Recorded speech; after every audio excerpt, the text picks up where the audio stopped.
ভয়ানক উত্তাল সমুদ্রের নিচে দুটো মেয়ে বন্দী হয়ে আছে। কেন, কি করতে গেছিল তারা সেখানে? এবং হঠাৎই ভয়ানক শার্কের দল ওই অবস্থাতেই মেয়ে দুটোর উপরে আক্রমণ করে বসে। একদিকে শার্কগুলোর জন্য মেয়ে দুটো উপরে উঠে আসতে পারছে না, আর অন্যদিকে তাদের কাছে অক্সিজেন প্রায় শেষ হয়ে গেছে। তারপর কি হলো? আর মুভির শেষে আছে চরম টুইস্ট। মুভি শুরু হয়, দেখানো হয় দুজন মেয়েকে, একজনের নাম লিসা আর অপরজনের নাম কেট। তারা সম্পর্কে দুই বোন। দেখা যায় তারা মেক্সিকোর সমুদ্র তীরে ঘুরতে এসেছে, কিন্তু রাতের বেলায় কেট লিসাকে তার পাশে না পেয়ে খুঁজতে গিয়ে দেখে সে ঘরের বাইরে বসে কাঁদছিল, কারণ তার প্রেমিকের সাথে তার সম্পর্ক বিচ্ছিন্ন হয়ে গেছে। তার প্রেমিক মনে করে লিসা খুবই বোরিং, কারণ লিসা একটু শান্ত স্বভাবের ছিল। এসব শোনার পর কেট তার মন ভালো করার জন্য তাকে একটা নাইট ক্লাবে নিয়ে যায়, এবং এখানে দুজন ছেলের সঙ্গে তাদের পরিচয় হয়। এরা হলো লুইস এবং বেঞ্জামিন। খুব অল্প সময়ের মধ্যেই ভালো বন্ধু হয়ে ওঠে তারা। পরের দিন গল্প করতে করতে লুইস এবং বেঞ্জামিন তাদেরকে বলে প্রতি সপ্তাহে নাকি তারা একটা বিশেষ পদ্ধতিতে সমুদ্রের নিচে গিয়ে বিশাল শার্ক বা হাঙরকে সামনে থেকে দেখে। এসব শুনে কেট এক কথায় রাজি হয়ে যায় শার্ক দেখতে যাওয়ার জন্য, কিন্তু লিজা আপত্তি জানায়, কারণ সে বিন্দু মাত্র সাঁতার জানে না। আর এই ভয়ঙ্কর সমুদ্রের মধ্যে ওরকম বড় শার্কের মুখোমুখি হওয়াটা অন্যতম বিপদের কারণ হতে পারে। তবে কেট তাকে বোঝায়, তুমি যদি সমুদ্রের নিচে গিয়ে হিংস্র হাঙরদের সঙ্গে ছবি তুলে আসতে পারো, তবে এটা প্রমাণিত হয়ে যাবে তুমি একদমই বোরিং না, তোমার মধ্যে সাহস আছে। কেটের বোঝানোতে লিসাও একসময় রাজি হয়ে যায়। পরের দিন কথা মতো সমুদ্রের তীরে পৌঁছানোর পরেই লিসা কিন্তু সমস্ত সাহস হারিয়ে ফেলে এবং ভয় পেতে শুরু করে। এখানে তাদের সঙ্গে পরিচয় হয় তাদের ক্যাপ্টেন টাইলরের সাথে। টাইলার লিসা এবং কেটকে জিজ্ঞেস করে, তোমরা কি স্কুবা ডাইভিং জানো? এখানে বলে রাখি, স্কুবা ডাইভিং হলো অক্সিজেন এবং প্রয়োজনীয় যন্ত্রাংশ নিয়ে জলের নিচে যাওয়াকে বলা হয় স্কুবা ডাইভিং। তারা চারজন মিলে ক্যাপ্টেন টাইলারের বোটে করে সমুদ্রের গভীরে থাকা একটা বড় বোটের কাছাকাছি পৌঁছায়, আর ওই বড় বোটটা তাদেরকে নিয়ে যায় সমুদ্রের প্রায় মাঝামাঝি অংশে।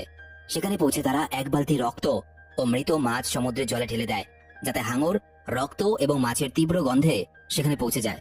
আর দেখা যায় ঠিক সেটাই হয়। কিছুক্ষণ পরে সেখানে এক বিশাল বড় হাঙর চলে আসে, আর এইসব দৃশ্য দেখে লিসা ভয়ে অসুস্থ হয়ে পড়ে। কোনোভাবেই জলের নিচে গিয়ে এত বড় ঝুঁকি নিতে সে রাজি হয় না।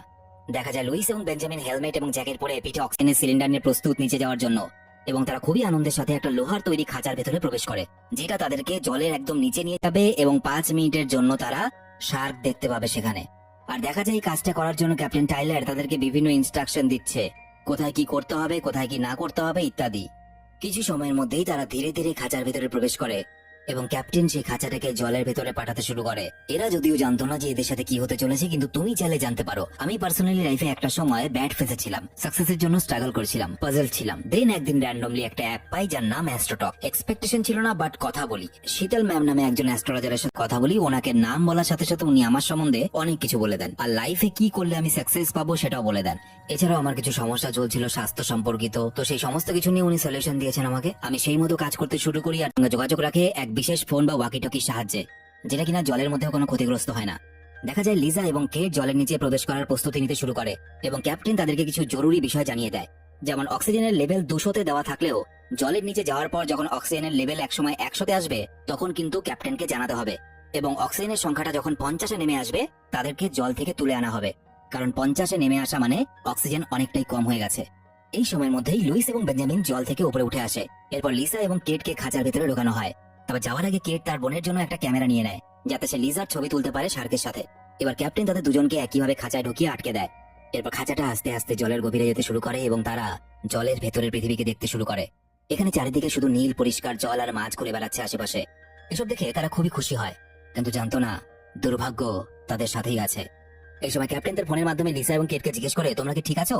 এবং কেটকে দেখা যায় সে লিজার একটা ছবি তোলে, কিন্তু এই সময় ভুল করে তাদের হাত ফসকে ক্যামেরাটা খাঁচার বাইরে চলে যায়। আর ঠিক তখনই একটা শার্ক এসে সে ক্যামেরাটা গিলে ফেলে। এরপর সে বিশাল শার্ক তাদের খাঁচার আশেপাশে ঘুরতে শুরু করে। প্রথমবার এমন দৃশ্য দেখে এই বিষয়টা তাদের কাছে খুবই রোমাঞ্চকর মনে হয়। এরপর সেখানে কিছুক্ষণের মধ্যে আরো একটা শার্ক এসে উপস্থিত হয়।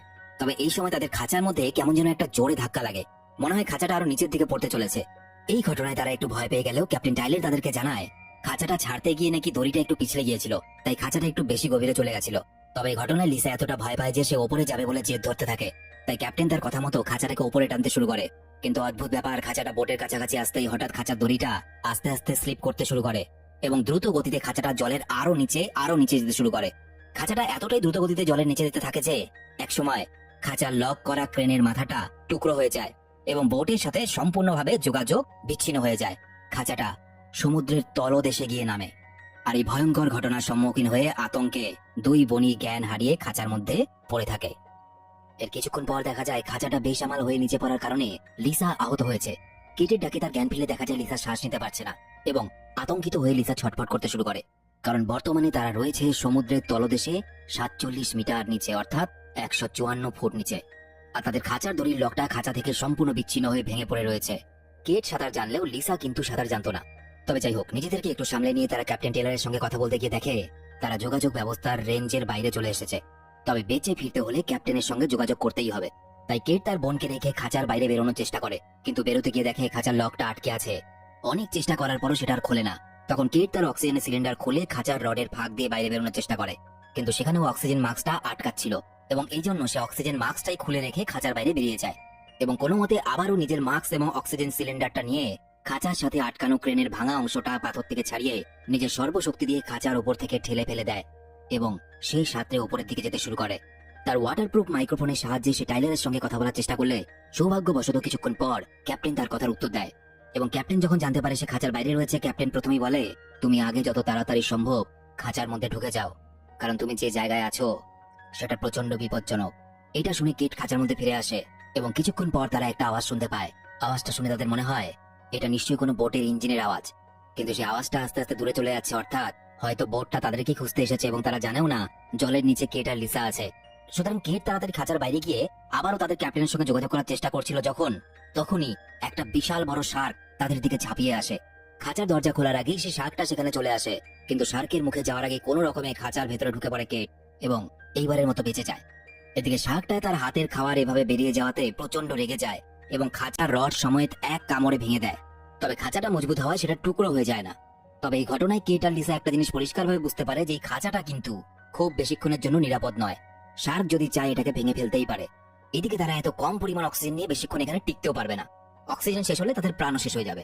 আবার যদি তারা সাঁতরে উপরে উঠতে যায় তাহলে সেটা করতে হবে অনেক ধীর গতিতে, কারণ ক্যাপ্টেন বলে দিয়েছে যত দ্রুত গতিতে উপরে উঠবে তত কিন্তু তোমাদের মাথার ক্ষতি হতে পারে মস্তিষ্কের ভেতরে, এবং অক্সিজেনও কিন্তু দ্রুত শেষ হয়ে যেতে পারে, কারণ দ্রুত গতিতে উপরে উঠলে বেশি ঘন ঘন শ্বাস নিতে হবে এবং বেশি ঘন ঘন শ্বাস নিলে অক্সিজেনও শেষ হয়ে যাবে। তাই 5 মিনিট পর পর থেমে থেমে ধীর গতিতে যেতে হবে। কিন্তু এমন ভাবে গেলে তো তারা খাঁচার থেকে বেরোনো মাত্রই শার্কের পেটে চলে যাবে। কি করবে তারা এখন? তারা বুঝতে পারে তাদের দুজনের মধ্যে লিসার কাছে 80%, অর্থাৎ 20 মিনিটের জন্য অক্সিজেন আছে, আর কেটের কাছে আছে মাত্র 30% অক্সিজেন। এই সময় হঠাৎ তাদের খাঁচা থেকে কিছুটা দূরে একটা টর্চের আলো দেখা যাচ্ছে না।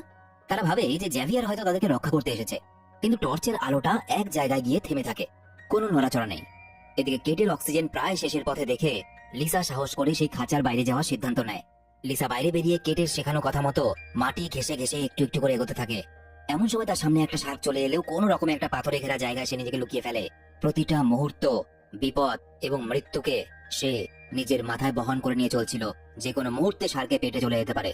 অনেকটা চেষ্টা করার পর লিসা সাহস করে সেই টর্চটার কাছাকাছি আসে, যে টর্চটা এতক্ষণ নড়ছিল না, এবং সে দেখে ওই টর্চটা এমন জায়গায় আছে যেটা সমুদ্রের অনেক গভীর স্থান।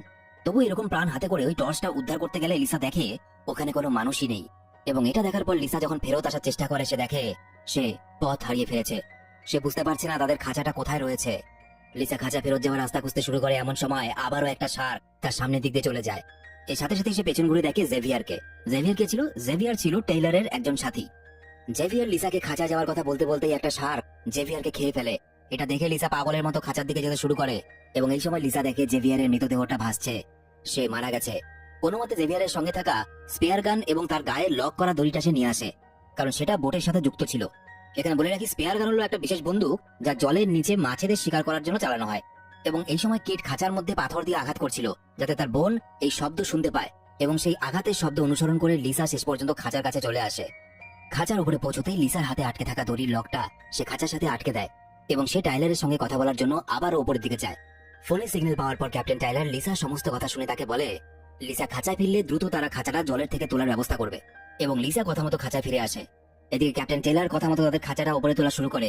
তাদের খাঁচাটা একটু একটু করে উপরে উঠতে থাকতে দেখা যায় তাদের দুই বোনের আনন্দ যেন আর শেষ হচ্ছে না, কিন্তু তাদের কপালে দুর্ভাগ্য লেখাই ছিল। খাঁচাটা 28 মিটার উচ্চতা অব্দি পৌঁছানোর সাথে সাথে খাঁচায় বাঁধা দড়িটা ছিঁড়তে শুরু করে, এবং তারা আবারও পড়ে যায়। একইভাবে তারা পৌঁছে যায় 47 মিটার নিচে, এবং এত উঁচু থেকে খাঁচাটা এবার পড়ার কারণে লিসার পা খাঁচার মধ্যে আটকে যায়। কেট চেষ্টা করেও সেটা ছাড়াতে পারে না। এদিকে তাদের অক্সিজেন খুব দ্রুত শেষ হয়ে আসছে। মাত্র 5% অক্সিজেনের সাহায্যে কেট কোনো রকমের জলের উপরে গিয়ে ক্যাপ্টেনের সঙ্গে কথা বলে। ক্যাপ্টেন বলে, আপাতত আর কোনো উপায় নেই, সুতরাং তোমাদের জন্য আমি জলের নিচে অক্সিজেনের নতুন সিলিন্ডার পাঠাচ্ছি।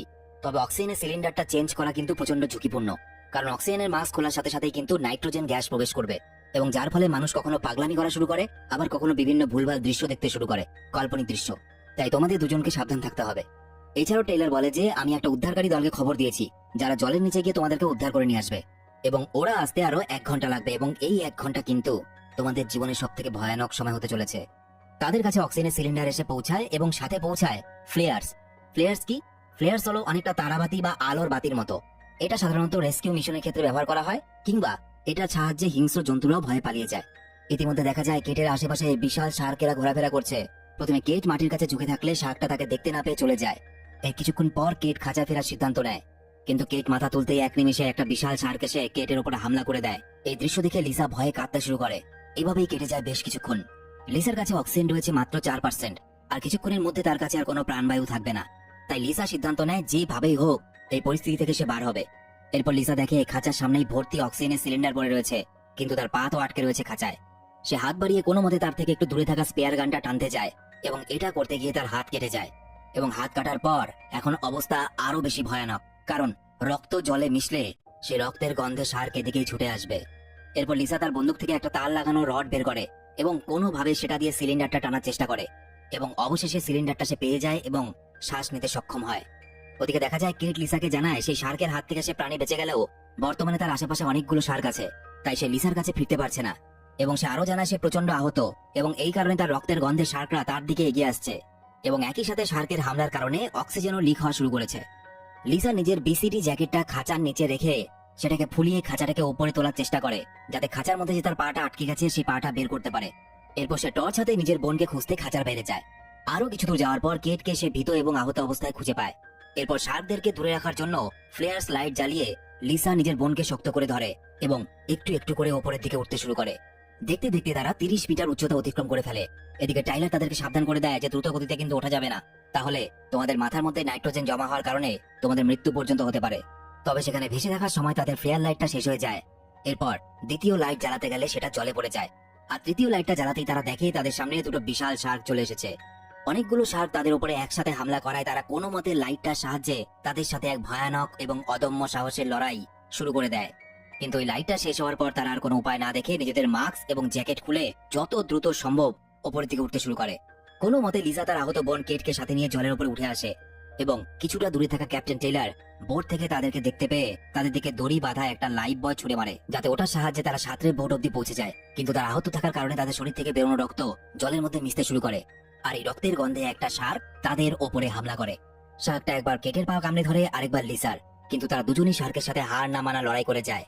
এদিকে ক্যাপ্টেন টেইলর লাইফ বয়তে বাধা থাকা দড়ির সাহায্যে তাদেরকে টেনে টেনে বোটের মধ্যে তোলে। ক্যাপ্টেন টেইলর লিসাকে জিজ্ঞেস করে, তুমি ঠিক আছো? লিসা কেমন যেন অস্বাভাবিক আচরণ করতে শুরু করে, যেন সে একটা ঘোরের মধ্যে রয়েছে। এর কিছুক্ষণ পর যা দেখা যায় তাতে মাথা ঘুরে যায়, কারণ এতক্ষণ ধরে যা ঘটনা ঘটছিল সবটাই ছিল লিসার কল্পনা। আসলে নতুন অক্সিজেন সিলিন্ডার লাগানোর পর তার মস্তিষ্কে নাইট্রোজেন গ্যাস প্রবেশ করায় সে হ্যালোসিনেট বা কল্পনা করছিল, যে বিষয়ে ক্যাপ্টেন টাইলার তখন তাদেরকে সাবধান করেছিল। লিসার বোনের বেঁচে থাকা, তাদের দুজনের উপরে শার্কের হামলা, তাদের বোটের মধ্যে ফিরে আসা, এই সবকিছুই লিসা ঘোরের মধ্যে কল্পনা করছিল। বাস্তবে দেখা যায় লিসা এখনো সেই খাঁচার মধ্যে বসে পাগলের মতো হাসছে, কখনো কাঁদছে, কখনো বা তার বোনকে কল্পনা করে বোনের সাথে কথা বলছে। আর এদিকে মাইক্রোফোনে ক্যাপ্টেন টেইলর চিৎকার করে যাচ্ছে লিসার ঘোর কাটানোর জন্য, কিন্তু লিজার কোনো ঘোর কাটছে না। এবং লিজার বোন কেট, সেই যে শার্ক তার উপরে হামলা করেছিল, সে খাঁচার বাইরে ছিল, তখনই মারা গিয়েছিল। এক সময় দেখা যায় অবশেষে রেস্কিউ টিম আসে এবং লিসার কাছে পৌঁছায়।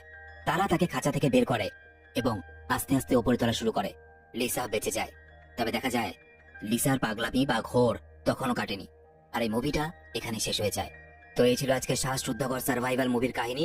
ভিডিও কেমন লাগলো অবশ্যই কমেন্টে জানাবে, আর ভিডিও ভালো লেগে থাকলে শুধুমাত্র একটা লাইক করে দিও।